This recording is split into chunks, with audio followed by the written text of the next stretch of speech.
Assalamualaikum warahmatullahi wabarakatuh. Selamat datang di channel ini. Untuk pembahasan materi kita pada kesempatan kali ini yaitu tentang pewarasan sifat pada makhluk hidup. Jadi materi ini masuk dalam materi di kelas 9. Perhatikan gambar berikut. Dari beberapa anak pada gambar, apakah ada yang memiliki ciri-ciri yang sama? Tentu tidak.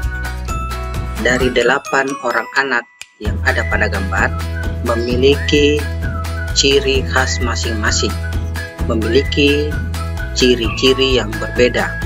Ada yang mempunyai kulit putih, ada yang hitam, dan ada yang sawo matang.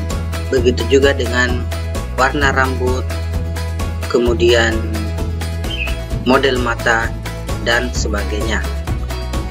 Inilah yang akan kita bahas pada materi kita kali ini. Apa saja yang mempengaruhi pewarisan sifat yang menyebabkan perbedaan ciri-ciri setiap individu? Mari kita pelajari bersama-sama. Molekul yang mendasari pewarisan sifat. Materi genetik. Materi genetik memegang peranan penting dalam proses pewarisan sifat. Warna kulit, bentuk rambut, bentuk hidung, atau bahkan beberapa jenis penyakit tertentu tidak serta-merta dimiliki oleh seseorang. Setiap ciri atau sifat yang ada pada setiap orang adalah warisan dari orang tua yang mewariskan melalui materi genetik.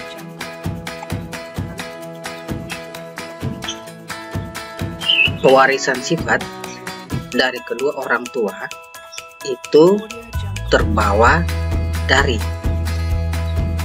sel kelamin jantan dan sel kelamin betina, di mana sel kelamin jantan masuk dalam atau biasa disebut dengan sperma, dan sel kelamin betina atau ibu itu disebut dengan ovum.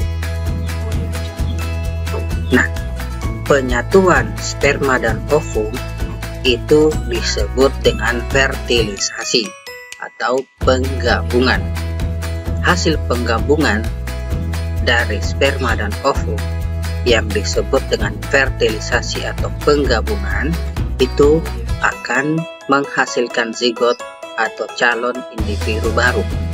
Calon individu baru inilah yang akan membawa sifat dari kedua induknya, baik itu dari ayah maupun dari ibu. Apa itu materi genetik? Molekul yang berperan sebagai materi genetik adalah asam nukleat, di mana asam nukleat terbagi menjadi 2. Yang pertama, DNA atau deoksiribonukleik asid. Yang kedua, RNA atau ribonukleik asid. Ini adalah gambaran untaian molekul DNA pada satu sel. Contoh di gambar itu adalah sel pada kulit, di mana kulit masuk dalam jaringan kulit. Kemudian di jaringan kulit ada yang disebut dengan sel kulit. Di dalam sel kulit ini ada yang disebut dengan kromosom dan kromatid. Nah, kromosom dan kromatid itu ada pada kromatin. Di dalam kromatin terdapat yang disebut dengan protein histon. Nah, protein histon ini itu terdapat DNA. Ini adalah bagian terkecil dari sel pada kulit manusia. Yang kedua, kromosom yang terdapat pada sel sel akar bawang yang mengalami pembelahan. Ini adalah akar bawang, kemudian diperbesar menjadi jaringan akar bawang. Ini adalah perbesarannya, kemudian diperbesar kembali dan terlihat ada kromosom dan sel bawang. Nah, aktivitas siswa sekarang, silahkan isi tabel berikut ini dengan mengikuti panduan yang ada di sebelah kanan. Isilah sesuai dengan pengamatan Anda. Sebagai contoh, nomor 1, warna kulit. Ayah, ibu, kamu, adik, dan kakak. Silahkan kamu isi tabel ini dengan mengikuti tabel yang di sebelah kanan. Misalnya, warna kulit ayah, apakah kuning langsat, putih, sawo matang, atau hitam? Jadi silahkan dipilih salah satu dari keterangan pilihan yang ada di tabel sebelah kanan. Berdasarkan aktivitas sebelumnya, kita akan membahas satu contoh dari tabel pengamatan, yaitu adalah kuping. Kuping terbagi menjadi dua. Ada yang disebut dengan kuping terpisah yang memiliki gen G besar atau G besar G kecil, dan tipe kuping melekat yang memiliki gen G kecil. Nah, di dalam pewarisan sifat ada yang disebut dengan dominan. Apa itu dominan? Dominan adalah karakter yang mampu mengalahkan atau menutupi karakter yang lain. Sebagai contoh, pada kuping terpisah, ya, seseorang memiliki kuping terpisah. Artinya apa? Jenis kuping terpisah ini lebih dominan atau mampu mengalahkan jenis kuping melekat. Sebaliknya, kalau misalkan jenis kuping Anda adalah tipe melekat, berarti tipe melekat ini mengalahkan jenis kuping terpisah.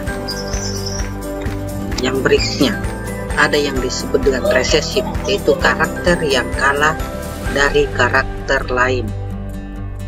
Misalnya, Anda memiliki jenis kuping melekat. Yang kalah yaitu jenis kuping terpisah. Terpisah inilah yang disebut dengan resesif, yaitu karakter yang kalah dari karakter yang lain. Ada juga yang disebut dengan fenotip, yaitu sifat-sifat atau ciri yang dapat diamati seperti bentuk rambut, warna kulit, dan jenis cuping telinga. Jadi yang mampu diamati dengan mata langsung, sifat-sifat atau ciri suatu makhluk hidup disebut dengan fenotip. Sedangkan ada yang disebut dengan genotip, yaitu keseluruhan informasi genetik dari suatu individu. Nah, yang perlu teman-teman ketahui bahwa fenotip itu adalah sifat-sifat atau ciri yang dapat diamati seperti bentuk rambut, warna kulit, dan jenis cuping telinga. Tetapi untuk fenotip tidak serta-merta semuanya dapat diketahui dengan menggunakan mata. Nah, pertanyaannya sekarang adalah fenotip apa saja yang tidak dapat langsung diamati dengan mata? Nah, silahkan teman-teman semua untuk mencari tahu, dan kita akan membahasnya pada pertemuan selanjutnya.